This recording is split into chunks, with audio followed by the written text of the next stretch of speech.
No, and Non-negotiable. the $2 million went away. So, but one thing we found out right away is our trustees called Grand Forks and said, we need to learn from you because you've been through this. And then did some more research, and it's in a disaster of our size, in the 5th to 7th year, and we are now in year 5, would be the peak of suicides, domestic abuse, divorce, addictions of all kinds. We are in year 5, and our community just voted to have a casino. Addictions of all kinds. And the last one that really affects us, 59 to 80% of the pastors would leave the community because they're dealing with people in their congregation who lost jobs because the business was affected, or they lost their business because they were small business owners, or they lost their homes and just threw their hands up, and or who they're dealing with people that got a lot of FEMA money. Maybe they got $20,000 and they never have more than $300 in their bank account. Didn't know they're supposed to keep receipts, and the money's gone, and they leave town. So we said, not on our watch. And so immediately we were able to connect somebody, do someone focus on the family, call them. They said they'd come in. Some business people put up some money, and we had a dinner at the best hotel for all the pastor couples in town. And I mean all. We invited all of them. But the only ones that came, almost 100% of our coalition, they came with their spouses. Only one couple that was not part of our coalition came. And the rest stayed away. In the main lines, we've had pastors leave town. But in our coalition, not one pastor couple, not one executive director couple. We had, by October, after June, we had our luncheon was on the topic of depression. So we were very proactive about how to go after this stuff. In the first week of our flood, that you could say it was on Friday, June 13th, on Monday at 6:30, how we got involved is I got a phone call from my friend Peter. He says, can you get volunteers to go to 535 homes tomorrow morning? That was before the flood. Pardon me? Before the flood. Yeah, before the flood. This is Monday, flood officially Friday. I said, you bet, because I'm a can-do guy and we got problems, and I figure I know everybody, and I know their heart, and they're going to respond. So we had between 80 and 100 leaders the next morning at 7 a.m. Patricia and I are up calling people till after 11. Getting them out of bed. We need you there tomorrow. At 7 a.m. on Tuesday, we had our meeting. At 9:30, we had one of the pastors in the Emergency Operations Center. Never heard it before that there was a faith group in the Emergency Operations Center. By 11 o'clock, we had our 2 command centers. One down front, and down right on the lower, where the water is going to be coming, and one up high. And by 2:30, that's in the afternoon, that's when I had to start yelling at volunteers. This is not a party, you know. This is serious business. By Wednesday, all of our bridges closed. The only way across the river was on the interstate. Also what happened was the city offices flooded up. They had to leave. The main fire station, they're out. The police department are out of their place. The supervisors are out of their place. And we're the ones operating the EVC. Thursday, Friday, full-fledged flood. That's what happened. That's how we got involved. We got involved because we prepared our way ahead of time. And by the way the Lord did things, we could not have done what we did if we hadn't been prepared. 2002, Patricia says, you've got to hear this man, Peter. He keeps saying, I heard him, he spoke to our insurance group, and he says, it's not if we have a disaster, but when. It's not if, but when. And Charles, we've got to get prepared. So I went and I listened to Peter. He and I connected. We go out to the Dairy Queen and so forth. That's when he told me about 9/11, how they had to send churches home because they did not understand disasters. I invited him to speak at our monthly luncheon. He offered a challenge and said to the pastors, if you'll attend CISM, Critical Incident Stress Management Training, if you'll attend it, It's going to be here in our community. It was like 10 days away. He said, I'll pay half your registration. We had 14 go. And as a result of that, some of them are on teams that have gone into schools when there were suicides, etc. Critical Incident Stress Management, CISM. I took it. I wanted to leave the room several times when you listen to the 911 calls and you hear shots in the background and so, I mean, stuff that you hear, but you got to hear it as part of your training. By 2008, we had done, as a coalition, over 50 and maybe over 60 collaborative events. So we had relationships, and there was trust built, and they're all in the database. I've got all these people there with their phone numbers, their emails, etc. And then the flood hits. Because we had relationship and trust, I moved in a different way. On the first day here, we heard about not being authoritative and being servants, and that's the way a city reacher needs to be. And in the flood, I had to change. I'm a process guy. I'm making life and death decisions every 15 seconds. I was in charge. I didn't like it all that much, but I was, you know. And so when we're calling people on Friday night, and we're saying, we need you to come to a meeting out here, it's in 2 hours. Realize you're on the other side of the river, but we need you to get in the line because there were all these sightseers that were clogging the traffic on the interstate and it was hardly moving just to take their pictures of other people's misery. And it was really irritating. But we had 75 leaders in that room. And what our man said to them is, now, and they'd all been told, I can't tell you why, I just need you there. And you've got to part of it coming to the meeting means you don't talk about what's going on in the meeting when you leave. And Peter reiterated that. He said, here's what we're at. We're down to 1 pump for water.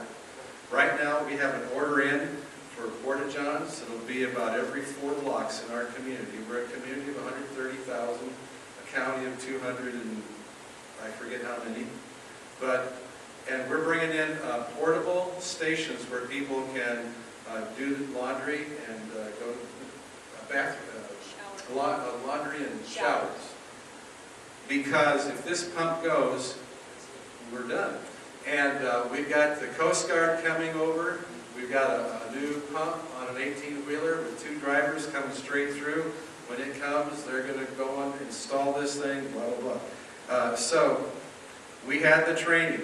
We had that night, Friday night. Saturday morning, we have the Corps of Engineers. If you call it training, it lasted about 20 minutes. We're going to have these pods, pointed distributions, where people can come and pick up water and boots and masks and gloves and all that sort of thing. And our guys are going to be in charge of those pods. And he told us, you'll have people come up and try to take over, but you've been given the phone, and the only person that takes that phone from you is Charles. And you're in charge. And we had stuff, folks, that first week. Our managers of those pods, I had to bring them in every night for debriefing because they were being challenged, they were being threatened, they were being told all kinds of things. And they had to hold the line. And these guys were from the smallest congregations in our coalition, in our city. And these guys were serving all of our community. And they were in charge. But it was tough. There was tears. You know? Have people drive up in a van, jump out, run over, pick up a case of water, take their picture, they set it down, get in the van, and leave. And you knew what they were going to do with that. But you just had to put that aside and keep serving and keep going. It was during this time out at the school where we had our command center, I saw a young man walking away, and on the back of his t-shirt, he was obviously an athlete. It said, "Championships are won in the off-season." And I started to cry because I realized we would not have had no loss of life. We would not have been serving our community. They wouldn't have found out that evangelicals really do care. If we had to been in all these things together and building relationships, I had pastors come that I did not know. They wanted to involve their congregations. I did not know them. They were not in my database. I had no time to put them there. That's the way it was. During the time that we were, what would you do? You have the shelter come over and say, we just had 2 volunteers leave. They're on duty overnight, and they left because they can't take it anymore. And we got a guy causing trouble. Can you help us? And you're looking at each other, and you just done 19 hours, And Jim Coyle, he says, I'll go. Somebody else says, I'll go, and they go over, and they help them get through the night. The next morning, I got 2 people in our EBC center accusing us of trying to take over the shelter. I'm starting to get really red in the face, and Tim, who was on the team, tells to Terry, who's on the team, go tell Charles to take a walk. I'll handle this. So I took a walk. I'm getting emotional just thinking about it, because they're accusing us, and we bailed them out, And then it comes out that one of the 2 people who's over accusing us, who came in with all of these accreditations, they were all falsified. And he was a nobody. But he's trying to make a name for himself, see. So, disasters are not fun and games, and you got to know what you're doing. We continued on after the disaster, so much I can tell you right now. But we continued on with the Lynn Area Long-Term Recovery Coalition. And we had teams coming from all over. There was somebody here Thursday who had come to our community. I never got to meet him because we had so many people coming in. And we had like 17 committees, all functioning. You got those going door to door just to talk to people. How are you doing? Do you need somebody to talk to, etc. That ended, and then we transitioned into the Lynn Area Community Organizations Active in Disaster, the COAD. And that has about 17 committees, and I'm on the Emergency Volunteer Center Task Force, and we are the only committee at this point doing much of anything. 4 of the 7 trainers are service city pastors. But we're in this place called compassion fatigue. In the faces of a reaction to a disaster, I talked about the heroic, the honeymoon, community cohesion, all of these different departments, the county supervisors and the city council are getting along, and then, then everybody starts to go back to their own camps. And you come down. Now we're working through grief, we're coming to terms with things, and we made news for the man that was yelling and screaming and crying because he wanted to go see his house. For the most part, everybody was really good in our community. We just had a few folks. And where does the media go? It goes to them. Just like when we heard about the explosion in Waco. The woman clearly told the interviewer, I was standing next to the kitchen table, the explosion happened, and it knocked me into the table. He repeats, less than 30 seconds later, this woman was blown across the room. Well, you don't get people to watch it, it's not dramatic. And she corrected him. She said, no, I wasn't blown across the room. I was just blown, into the table next to me. He didn't go there anymore. So there's all kinds of stuff goes on.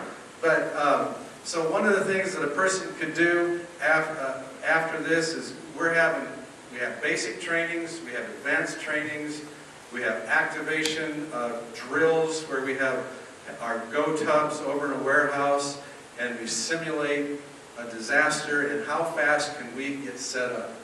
And we know now that after we've done it several times that once those tubs are in this room, we can have this room set up in 20 minutes, ready to receive people that are coming to volunteer. So, but you got to be ready. So I would tell you, if Mike Goldberg were here, this is what you could do. You should write this down. This is what you should do when you go back. Number one is you should connect with your county EMA, Emergency Management Agency Director. Find out who he or she is. In our county, Mike is the director. Over in Jones County, because it's a smaller population, etc., they're a coordinator because Mike has 5 people under him and they have nobody. So they have levels, okay? You can go online, and this will be in the handout we can send to you, but ICS 200 first gives you a big overview.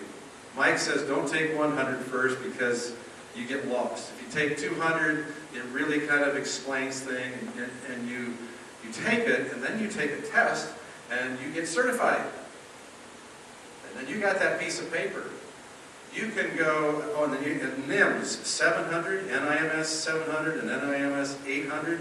You can take those online at your own pace, those classes, and take a test, you get certified, and you can take those anywhere, and you walk in and you can show people, you know, I've taken these classes, you know, I've operated in an EBC. If there's something I can do to help, always be humble, and here I am.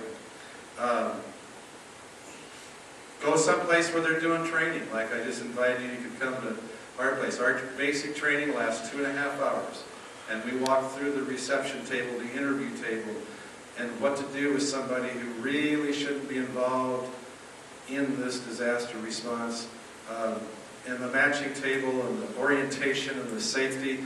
We've got software now and wristbands so that when you would come to volunteer, we'd put a wristband on you, we'd scan it, we know the time you went out to volunteer, and we know when you come back. And if you don't come back, we're going to come looking for you. Because why aren't you back? You know, did you get hurt? Are you lost? Plus, when we scan you back in, we have computer-recorded times. Because right now, I think nationwide, it's $21.34 an hour for every hour you volunteer that the county gets reimbursed. And that's why data collection is so very important, you know. When we had our $4,500 telephone bill, we got paid back. Yes? You're talking about the IC... ICS. Okay, ICS training. That's online. Anybody can do that Yes. for free. How does that relate to the Ready Christian training? Okay, just a second. Okay. Okay, there's two kinds of trainings. You want to come up here and answer that? Oh, So it's on the film? It's real simple. Michael, so it's on the video? We want your words recorded, Lon. It's real simple. In the Ready Christian training, the ICS protocol is throughout the entire process.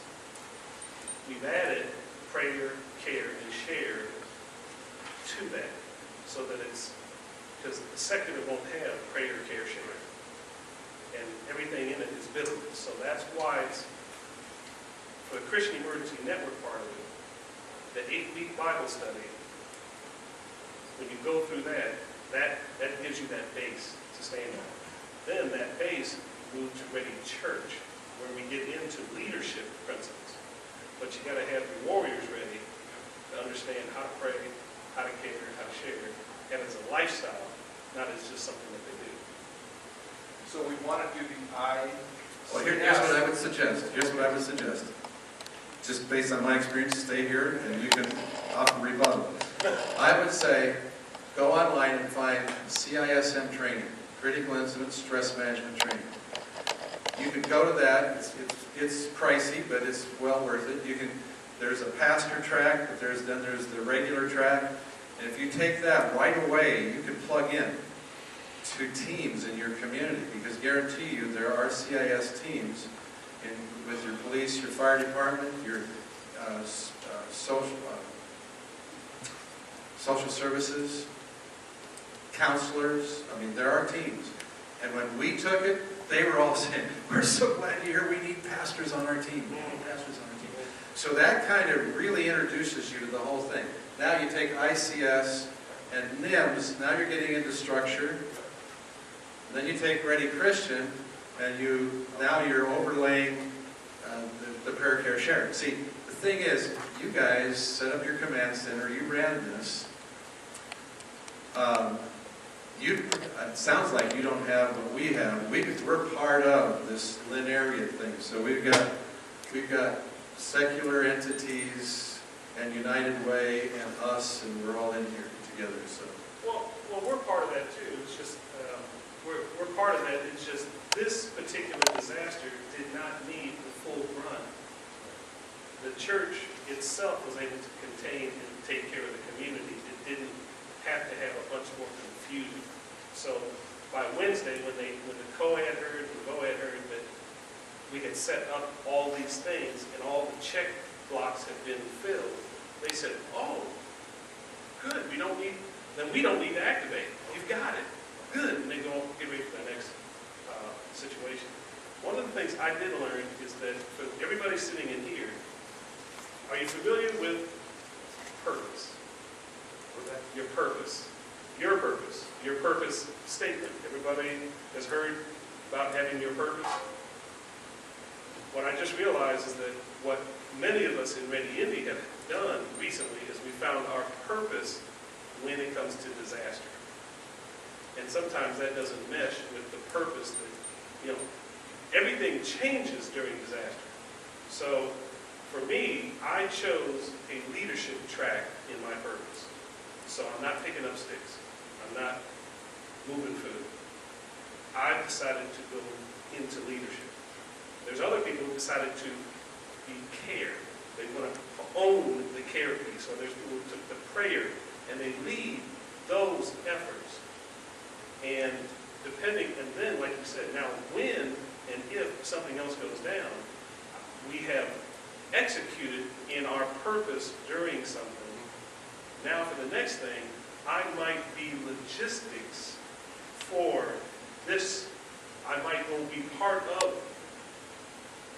a co-ed function, and they might have me sit on the EOC or something to do that.